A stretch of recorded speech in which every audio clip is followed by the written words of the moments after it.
ایسا زمانہ آئے گا کہ اسلام کا صرف نام باقی رہے گا اور قرآن کی صرف رسم باقی رہ جائے گی۔ ان کی مسجدیں نقش و نگار، ٹائل، برقی پنکھوں وغیرہ سے آباد ہوں گی اور ہدایت کے اعتبار سے ویران ہوں گی۔ ان کے علماء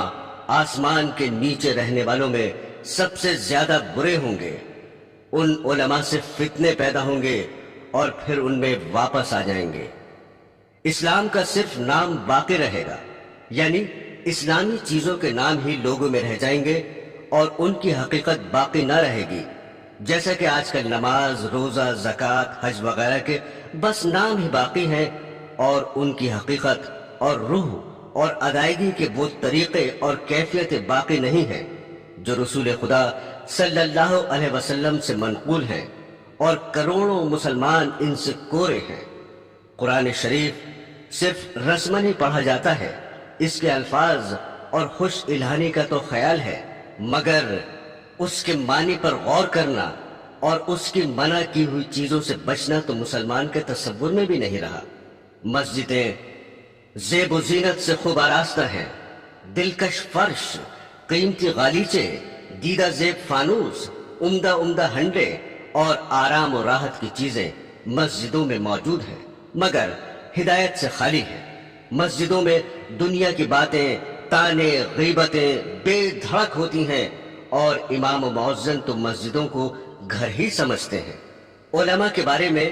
جو یہ ارشاد فرمایا کہ علماء سے فتنہ نکلے گا اور ان میں واپس آ جائے گا، اس کا مطلب یہ ہے کہ علماء بگڑ جائیں گے اور رشد و ہدایت کی راہ چھوڑ دیں گے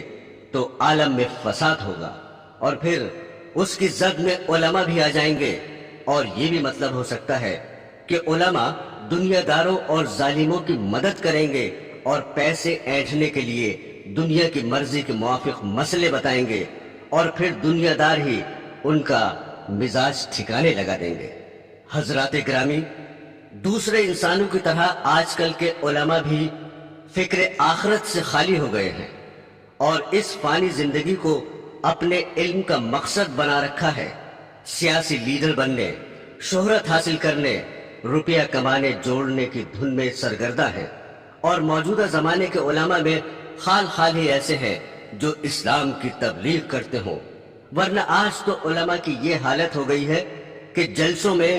گاندھیزم یا نیشنلزم، سوشلزم اور کمیونزم کی اشاعت کرتے ہیں، اور ارشادات نبوی کی بجائے مخلوق کے خود ساختہ نظاموں کی طرف